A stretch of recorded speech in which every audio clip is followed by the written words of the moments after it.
Maithili express.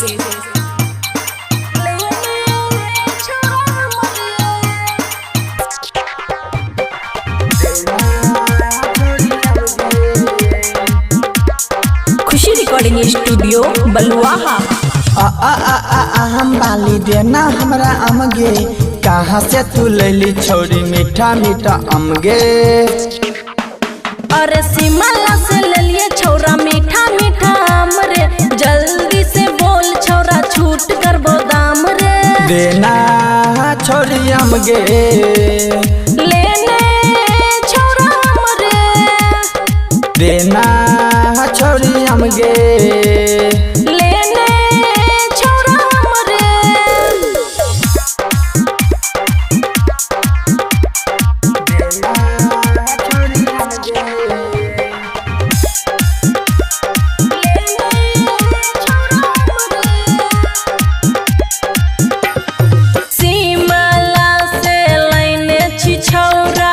मीठा मीठा आम रे, बलुआहा बाजार के नामी छै रे, हमर ताजा आम रे। सिमला से लैने छी छौरा मीठा मीठा आम रे, बलुआहा बाजार के नामी छै रे, हमर ताजा आम रे। पूरा बाजार में चलो तोहर नाम गे, कहाँ से लेली छोरी ताजा ताजा आम गे। पूरा बाजार में चलो तोहर नाम गे, कहाँ से लेली छोरी ताजा ताजा आम गे। देना छोरी आम गे, लेने छोरा आम रे।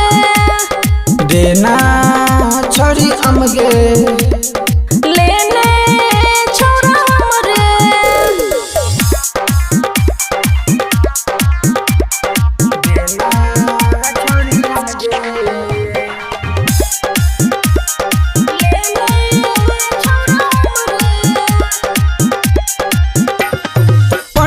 बरोहित के तू गे छोरिया, खिलली मीठा आम गे। अजित छोरा के तू गे छोरिया, कोइलही बदनाम गे। छिट्टा में लाके तू गे छोरिया, बेच छही आम गे। अजित अकेला तोरा नहीं छोड़तौ, छीन लेतौ आम गे। बम्बई से हमें आम ले लिए ताजा ताजा आम रे, जल्दी से बोल छोरा छूट कर दाम रे। बम्बई से ले लिए छोरा मीठा मीठा आम रे, जल्दी से बोल छोरा छूट कर दाम रे। देना छोरी आम गे, लेने छोरा आम रे। देना छोरी आम गे।